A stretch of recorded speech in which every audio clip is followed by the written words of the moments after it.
La dépression et l'éveil. Il était différent des autres par sa capacité à vouloir tout comprendre sur la nature des difficultés de la vie.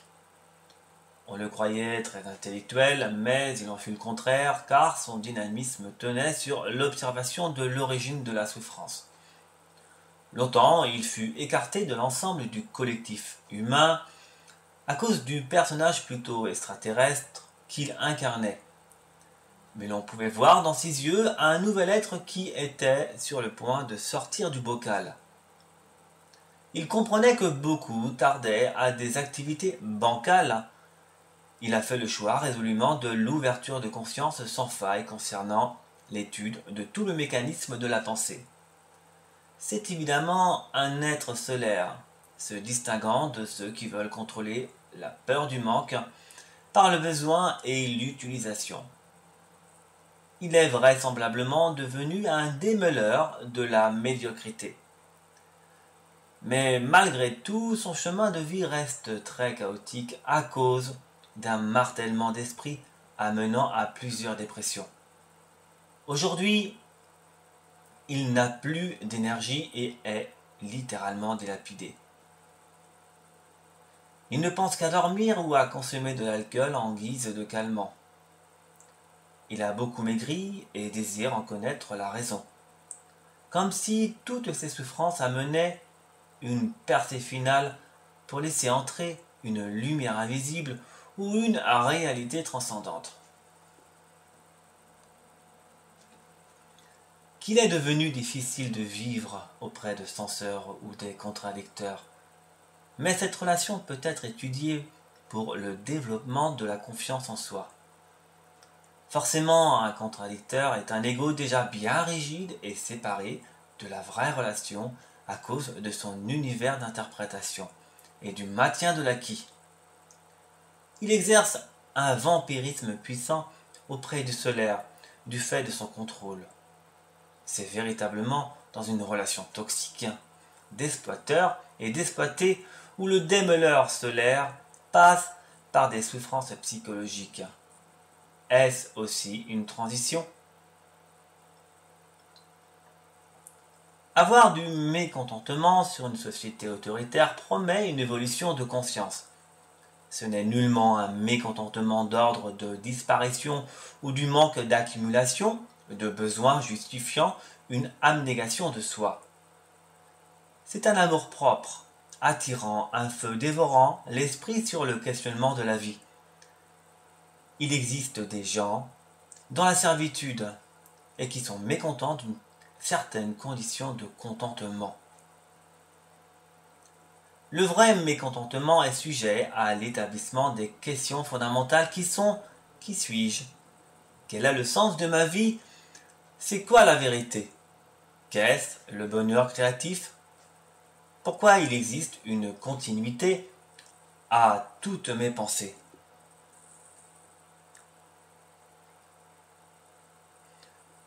A priori, il y a deux fonctionnements pour le cerveau. Le premier est celui de l'utilisation de la pensée uniquement, remplaçant finalement l'action, puisqu'elle est toujours influencée par une mémoire.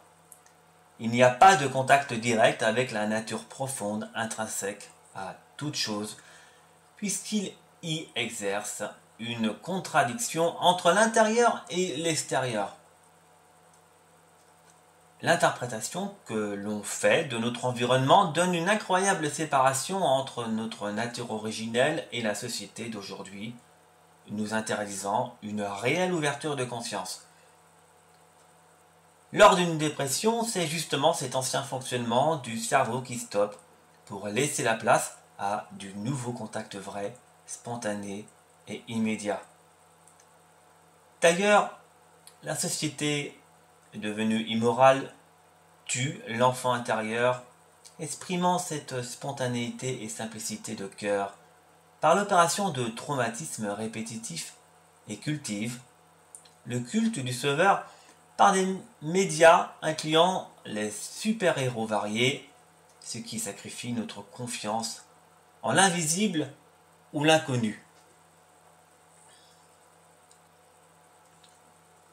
Quand nous comprenons que tout n'est finalement éphémère et que la réalité phénoménale n'est pas la seule existante, qu'il y a bien sûr d'autres dimensions, il travaille une incroyable percée de conscience.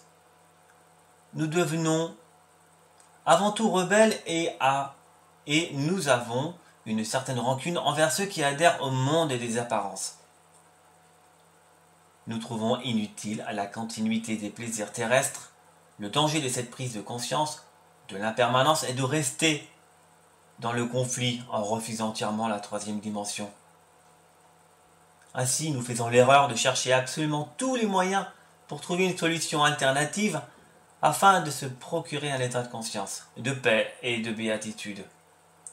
D'autres s'enferment dans des drogues, dans l'alcoolisme, tandis que certains optent pour la méditation ou des thérapies les plus diverses. À tort, nous cherchons par des efforts la spiritualité, le bonheur, sans la quête de soi véritablement. Combien de solaires dépendent d'alcool en raison du refus de cette réalité impermanente et illusoire. Le tissu relationnel est décidément chargé de conflits, puisque c'est aussi une négation à la servitude. Tant que l'éveillé n'acceptera pas l'illusion extérieure, il sera sans cesse à la recherche de moyens pour échapper à cette sombre réalité par l'emploi de subterfuges chimiques ou ésotériques.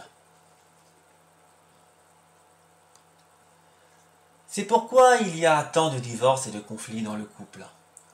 Le solaire refuse le contrôleur et réciproquement. C'est le cours naturel des choses pour l'évolution. Car c'est vraisemblablement une transition pour une acceptation totale par la voie de la compréhension de l'esprit. Toutes les anciennes fondations meurent afin de laisser la place à un bonheur créatif. À tout éveil, il y a une transition indubitablement. Ce qui est à l'intérieur est aussi à l'extérieur et le moindre changement de conscience implique des changements de conditions de vie en résonance à la dimension de l'être. Vous l'aurez compris, rien ne sert de stagner dans l'addiction de drogue ou de l'emploi démesuré, de la méditation, en réveillant les chakras, en refusant ce qui est vraiment, c'est aussi une négation de soi, assurément. Doucement, mais sûrement, nous sortons de ce long tunnel de transition en prenant conscience d'une totalité, incarnant un silence. Nous avons appris à utiliser la solitude pour sentir à travers cet être impondérable et implicite. Il y a un sentiment de totalité dans la globalité et une position d'acceptation passive. Nous n'avons plus besoin de stimulation pour évanouir un refus et un manque. Nous sommes passés par une transition qui a nécessité une désintégration de l'ancien fonctionnement pour aboutir à notre être-té. N'oublions pas qu'uniquement la compréhension libère et amène à cette révolution de conscience. La compréhension est toujours spontanée et immédiate. Elle n'est pas une accumulation de souvenirs, elle provient de la profondeur de l'instant présent qui est analogue à votre dimension originelle.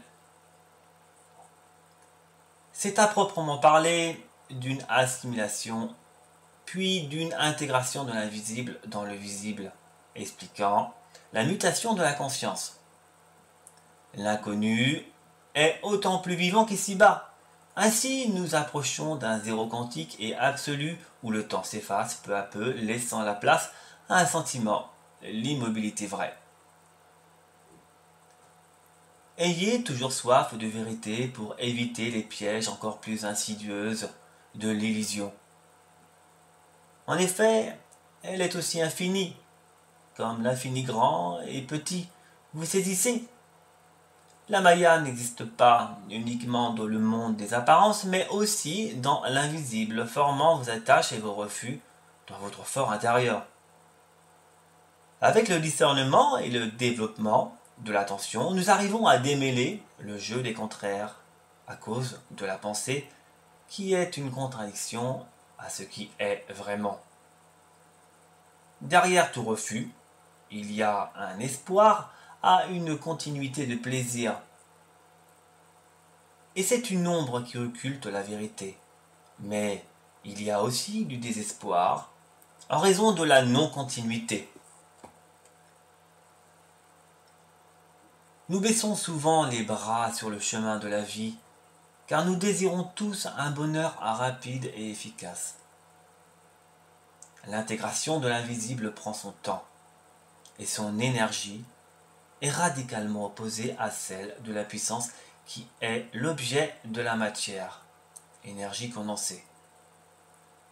Donc, nous n'avons pas l'immédiateté du plaisir, mais nous recevons de la joie existentielle purement et sans demander. Ainsi prenez goût à la tâche, tel un véritable philosophe.